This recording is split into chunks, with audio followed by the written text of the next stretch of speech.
नमस्कार मेरे प्यारे साथियों, स्वागत है आपका अपने YouTube चैनल पवन हिस्ट्री क्लासेस में। साथियों, पिछले पाठ के माध्यम से यानी पिछली वीडियो के माध्यम से हमने मराठा प्रशासन के केंद्रीय प्रशासन के बारे में जाना था।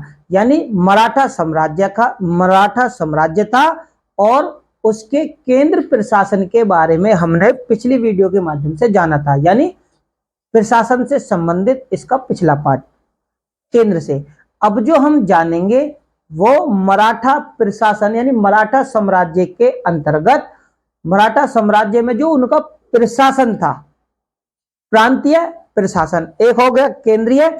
अब जानेंगे हम प्रांतीय प्रशासन के बारे में। तो भाई आखिरकार मराठा साम्राज्य में केंद्र के बाद में जिस प्रकार ये साम्राज्य करते थे, तो प्रांत में किस प्रकार से साम्राज्य करते थे और उस प्रांत में कौन कौन से मुख्य अधिकारी थे और उनके क्या कार्य थे और किस प्रकार से इनसे क्वेश्चन पेपरों में पूछे जाते हैं, वो हम क्वेश्चन किस प्रकार से पूछे जाएंगे वो हम अपने आने वाली वीडियो के माध्यम से आप लोगों को बताएंगे, कराएंगे।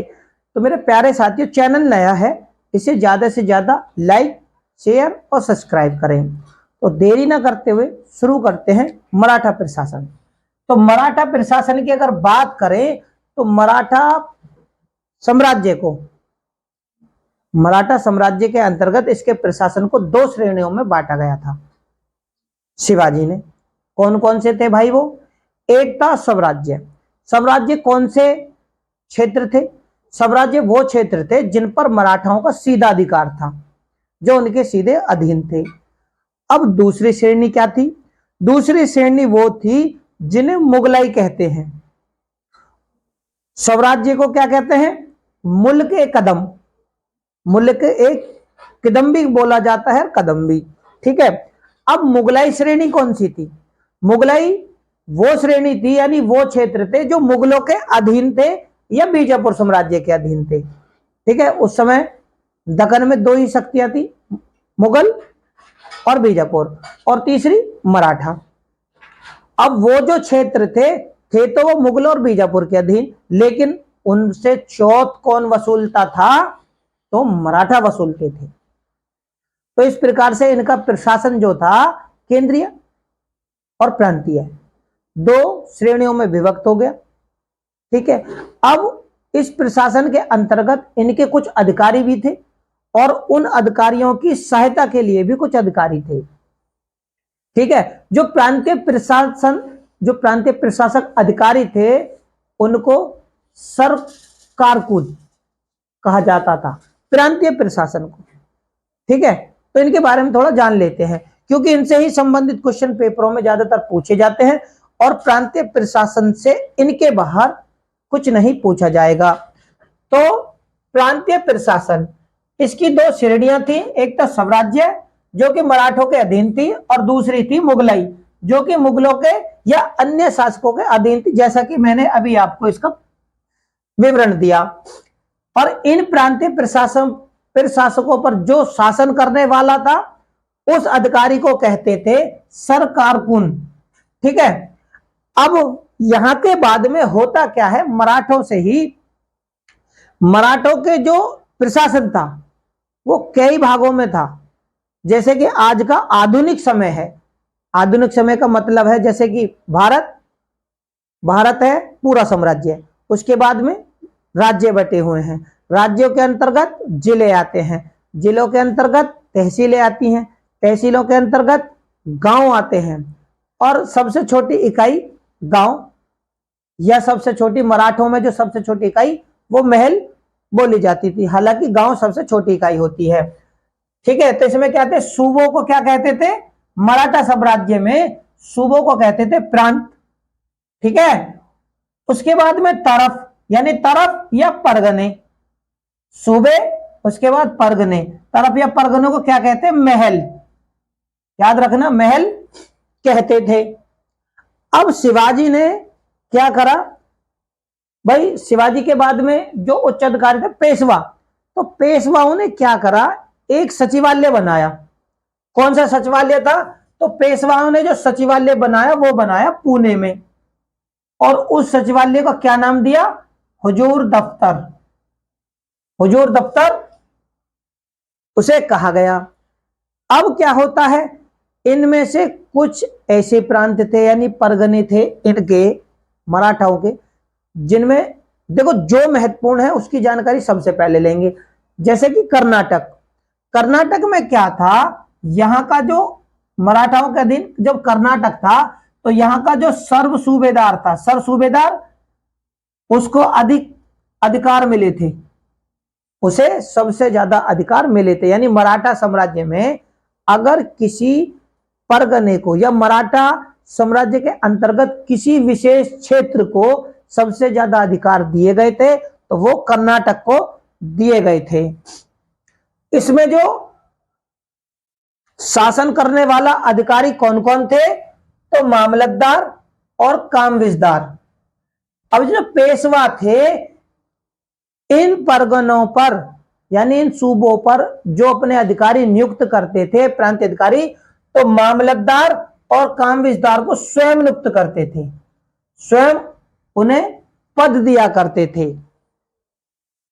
और इसी प्रकार मराठा साम्राज्य में जिले में क्या थे, जिले में एक पद था, जिले में कौन थे, पेशवा के प्रतिनिधि। जब इनकी नियुक्ति होती थी, जिलों में इनकी नियुक्ति होती थी, तो वो होते थे पेशवा के प्रतिनिधि के रूप में। क्या बोला गया इनको, पेशवा का प्रतिनिधि। अब मराठों के क्या थे, इनके अंतर्गत, ये इनके अंतर्गत अब कौन कौन से क्षेत्र थे इन अधिकारियों के में, तो मंडल, जिले, सरकार और सूबे, इनके जो कार्य थे उनकी देखरेख करने का जो जिम्मेदारी थी, जो अधिकार थे, वो इन्हीं के पास थे। ठीक है, मामलतदार के पास। ठीक है जी। अब क्या था, गांव का प्रशासन की अगर हम बात करें तो गांव का कर, भैया गांव का कर कौन से अधिकारी लेते थे, मंडल, जिले, सरकार और सूबे हो गए इनके अधिकार में। ठीक है, किसके, मामलतदार और कामविजदार के अधिकारों में। अधीन मान लो, अधिकार, इन पर अधिकार था इनका और ये जो थे इनके अधीन थे।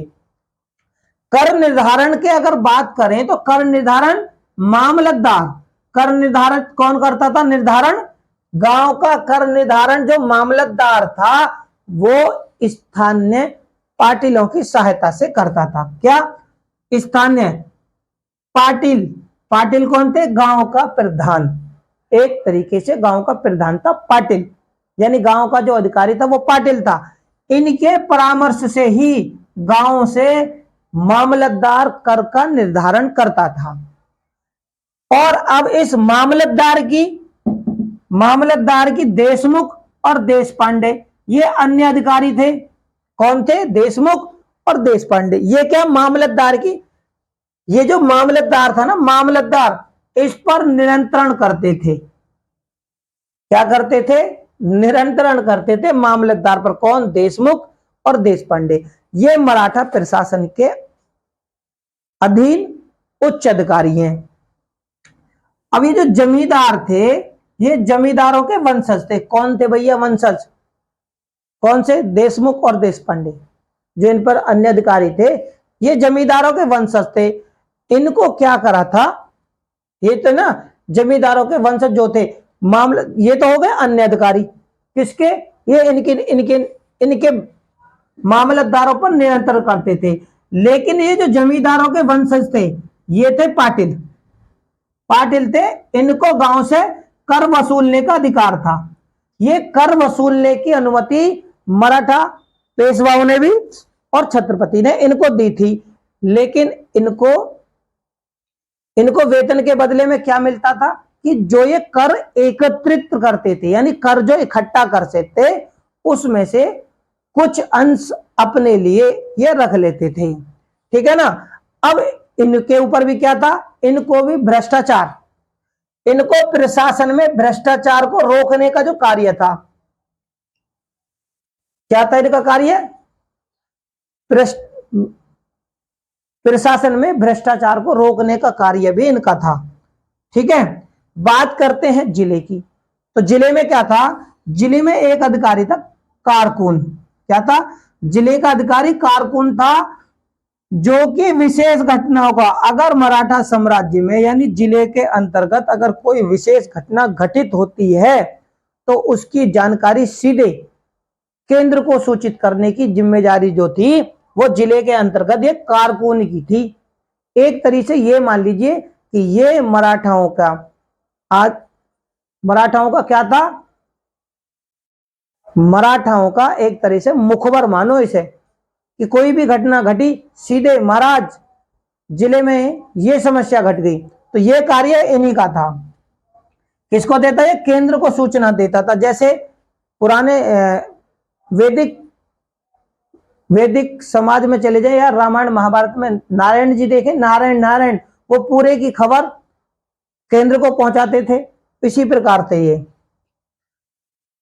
महल का जो कार्य करता था भाई, अब कह महल क्या था? महल के बारे में मैंने अभी आपको बताया कि तरफ और परगने को महल कहते थे। अब महल का जो कार्य करता था यानी कार्य करने वाला कौन था? हवलदार। महल किसके अधिकार में था? हवलदार के में। अब इसकी सहायता के लिए कौन कौन थे मराठा प्रशासन में जो इस हवलदार की सहायता करें प्रशासन में? तो मजूमदार और फडणवीस जो कि अर्थमंत्री था, केंद्र में यह अर्थमंत्री का कार्य था, ठीक है ना।